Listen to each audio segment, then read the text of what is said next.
ప్రస్తావించాలి. ఒకటి వంగా గీత గారికి సంబంధించిన అంశం. అంటే 2029లో పవన్ కళ్యాణ్ గారిని ఎట్టోడించాలి, చంద్రబాబు గారిని ఎట్టోడించాలి, లోకేష్ గారిని ఎట్టోడించాలి, ఈ రోజు నుంచి ఎవరు ప్లాన్ చేయలేరు. చేసినా కూడా అది సాధ్యం కాదు. ముద్రగడ పద్మనాభం గారు కమ్యూనిటీలో కానీ సమాజంలో విలువైన గొప్ప వ్యక్తిగానే ఉన్నాడు. 2019లో పవన్ కళ్యాణ్ గారిని 2 చోట్ల ఓడించేసిన వాళ్ళ స్థాయి ఏంది? ముద్రగడ పద్మనాభంతో పోల్చుకుంటే ఎంత తక్కువ స్థాయి? అంటే సార్వజనికమైన ప్రజా వ్యతిరేకత అనుకూలతే నాయకులు ఓడిస్తుంది, గెలిపిస్తుంది తప్ప వ్యక్తుల ఆధారంగా జరగదు. కాబట్టి ఈయనకన్నా చాలా తక్కువ స్థాయిని భీమవరంలో పవన్ కళ్యాణ్ ఓడించేసినాడు, విశాఖపట్నంలో ఓడించేసినారు.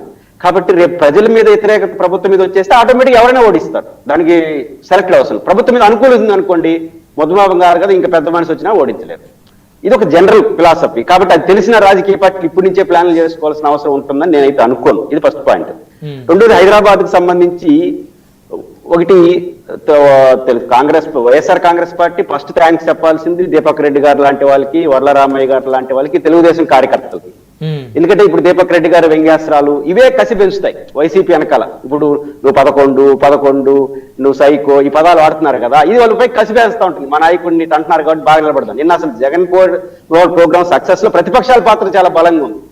జైలుకు పోతారంట, బెయిల్ ఇచ్చేస్తారంట, ఇవేమి కాదు అది. కానీ ఇట్లా చేయడం వల్ల ఎక్కువ అవుతుంది. రెండోది, ఈ రాష్ట్రంలో చంద్రబాబు నాయుడు గారు, పవన్ కళ్యాణ్ గారు, జగన్మోహన్ గారు ఒక పవర్ఫుల్ పార్టీ ప్రతినిధులు, లీడర్స్.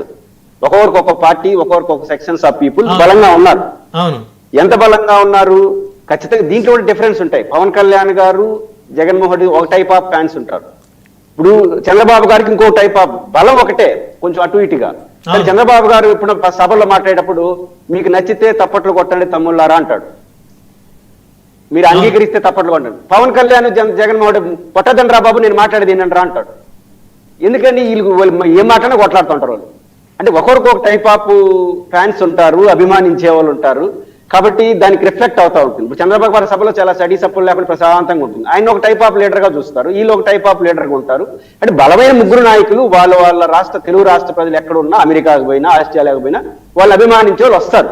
అట్లా హైదరాబాద్ లో కూడా చాలా సుదీర్ఘ కాలం తర్వాత జగన్మోహన్ రెడ్డి వెళ్ళారు కాబట్టి, ఈ ప్రచారాలు కాబట్టి వాళ్ళకి వచ్చే జనం వస్తారు. జనం తోలినారా, వచ్చినారా? బ్రహ్మనాయుడు గారు ఒక పని చేద్దాం, మనకు జూపూడి ప్రభాకర్ రావు గారు ఏమనుకోరు కాబట్టి ఇప్పుడు మనందరూ కలిసి డబ్బులు ఇచ్చి జూపూడి ప్రభాకర్ 1 లక్ష మంది తోలుతారు, చూస్తాం. నేను వస్తానే సభకి 1 లక్ష మంది వచ్చేస్తారా? డబ్బులు ఇచ్చి రావాలన్నా అభిమానం ఉంటే వస్తారు. అభిమానం లేకుండా డబ్బులు ఇచ్చేస్తారంటే, ఇప్పుడు డబ్బులు ఇచ్చేయకపోతే టాటా బిర్లా వాళ్ళు ప్రైమ్ మినిస్టర్ అయిపోతారు, లేదా రిలయన్స్ వాళ్ళు ప్రైమ్ మినిస్టర్ అయిపోతారు. కానీ ప్రజల్లో భావన ఉంటే డబ్బులు అనేది ప్రభావితం చూపిస్తుంది. అంతే తప్ప డబ్బులతో రాజకీయాలు చేస్తామంటే డబ్బులు రాజకీయాలు అవుతారు. ఇప్పుడు చాలా సాదాసిద్ధ వ్యక్తులు ఎమ్మెల్యేలు గెలిచిపోలేదా 2029 ఎన్నికల్లో డబ్బులున్న వాళ్ళ చేతుల్లో? కాబట్టి ఇది జరగదు. రెండోది, రాష్ట్రంలో వచ్చేసింది. నేనంటే ఒకటి, ఈ రాష్ట్రంలో జగన్మోహన్ రెడ్డి గారు బలమైన నాయకుడు, వాళ్ళు 11 వచ్చినాయా మీరు గుర్తించలేదు దీపక్ రెడ్డి అనొచ్చు. కానీ దీపక్ రెడ్డి గారు ఒకటి చెప్పాలి, ఈ రాష్ట్రంలో మొన్న జరిగిన ఎన్నికల్లో ఘోరాతి ఘోరంగా వైసీపీ ఓడిపోయింది కదా. As a single individual Jaganmohan Reddy గారికి 1,32,00,000 ఓట్లు వచ్చినాయి. యాజ్ ఎ సింగిల్, నేనైతే ఈ రోజు కూడా single individual Jaganmohan Reddy number 1 అంట ఆంధ్రప్రదేశ్ లో. ఆయనకి యాజ్ ఎ సింగిల్ ఇండివిజువల్ 1,32,00,000 వస్తే నరేంద్ర మోడీ గారు, పవన్ కళ్యాణ్ గారు, చంద్రబాబు గారు వీళ్ళు ముగ్గురు కలిసి 1,82,00,000 ఓట్లు వచ్చినాయి. 1,82,00,000 వచ్చినాయి. అంటే అర్థం ఏంటి? దీపక్ రెడ్డి గారు ఏం చెప్తారా? వారి వ్యాఖ్యలను మీరు ఏకీపిస్తారా? కాదు బ్రహ్మనాయుడు గారు, మీరు ఇద్దరు వైసీపీ వాళ్ళని తీసుకొని వచ్చి పెట్టి పురుషోత్తం రెడ్డి గారు జూపూడి గారి కన్నా ఇంకా ఎక్కువ వైసీపీ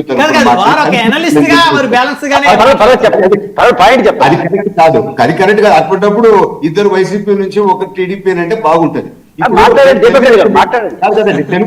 తెలుగుదేశం పార్టీ ఎన్ని సీట్లలో నిలిచింది, మన పవన్ కళ్యాణ్ గారి పార్టీ ఎన్ని సీట్లలో నిలిచింది, బీజేపీ ఎన్ని సీట్లలో నిలిచింది? సో అసలు నిలవకపోతే పర్సంటేజ్ ఎక్కడి నుంచి వస్తాయండి? మీరు ఎట్లా కన్ఫ్యూజ్ చేయడం కరెక్ట్ కాదు కదా. మీరు ఒక అనలిస్ట్ గా ఉండి, మేము మొత్తం 175 సీట్లో నిల్చుంటే మాకు అప్పుడు జగన్మోహన్ రెడ్డి కన్నా తక్కువ వచ్చుంటే మీరు చెప్పిన దాని వాదానికి అర్థం ఉంది. సో మీరు నిలవనప్పుడు ఆ పర్సంటేజ్ మీరు ఎట్లా చూపిస్తారు? అది కరెక్ట్ కాదు కదా. కలిపితే వచ్చిన పర్సెంటేజ్ మేము ఇండివిజువల్ గా నిల్వని సీట్లు కూడా మీరేమో వైసీపీ లెక్కలోకి మీ లెక్కలో తీసుకుంటారు. ఇప్పుడు మీరు చెప్పిన దాని వల్ల ప్రజల్లో క్లారిటీ వచ్చింది. బ్రహ్మనాయుడు గారు చెప్పండి పురుషోత్తమ బ్రహ్మనాయుడు క్లారిటీ లేదు కానీ క్లారిటీ లేకుండా ఆయన అసహనాన్ని ఆన్సర్ చేశాడు. పాయింట్ ఏంటంటే 3 పార్టీలు కలిపి వచ్చిన ఓట్లు ఒక్కోటి నేను పర్సంటేజ్ జోలికి వెళ్ళా. 175 నియోజకవర్గాలు 3 పార్టీలు పోటీ చేసినాయా? 3 పార్టీలు పోటీ చేసినాయి కదా. 175 నియోజకవర్గాల్లో 3 పార్టీలు కలిసి వచ్చిన ఓటు 1,82,00,000. ఇది కాదా లెక్క కాదా? జగన్మోహన్ రెడ్డి 175 నియోజకవర్గాలు కాదు కరెక్టే చెప్పండి. అప్పుడు మీరు ఎలా కౌంట్ చేయాలంటే జనసేన 25 నియోజకవర్గాల ఓట్లని కన్సిడర్ చేయాలి. నా కామెంట్ అయితే నాకు మాట్లాడితే ఇబ్బంది రాదు. 175 నియోజకవర్గాల్లో 3 పార్టీలు కలిపి పోటీ చేస్తే వచ్చిన ఓట్లు 1,82,00,000. జగన్మోహన్ రెడ్డి అనే వ్యక్తి 175 నియోజకవర్గాల్లో పోటీ చేస్తే వచ్చిన ఓట్లు 1,32,00,000. 50 లక్షల ఓట్లు వాళ్ళకి ఎక్కువే ఉన్నాయి. అయితే నేనన్నా యాజ్ ఎ సింగిల్ ఇండివిజువల్ అన్నా.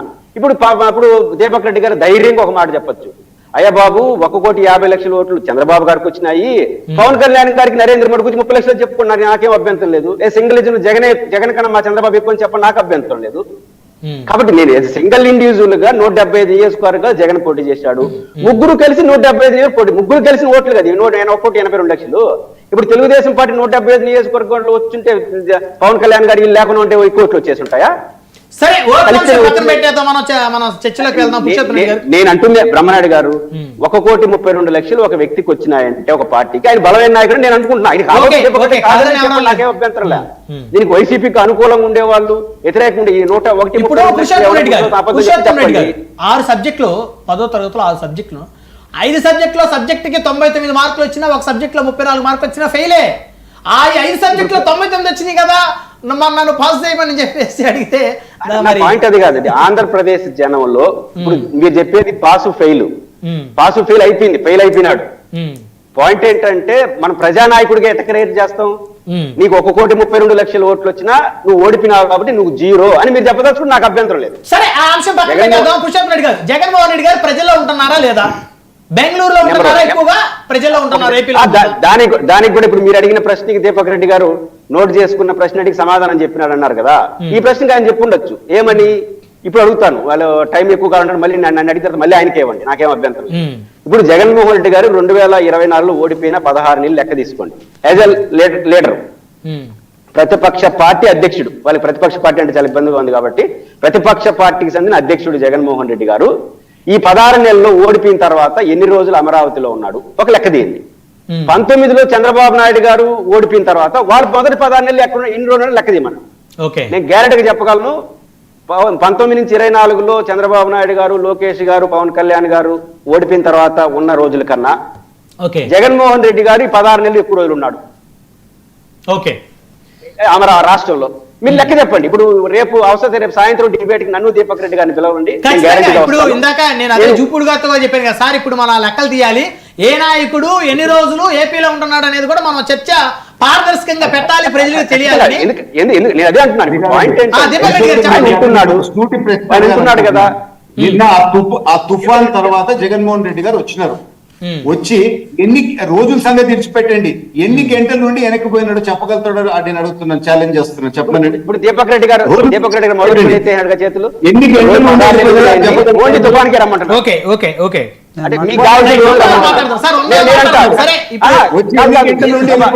బ్రహ్మనాయుడు గారు నేనంట కరోనాలో ఏంటో ఉన్నాడు చంద్రబాబు గారు చెప్పండి. మన ఫ్లైట్ తీసుకొని వెళ్ళిపోయినారు. ఒక ప్రెస్ మీట్ బ్రహ్మనాయుడు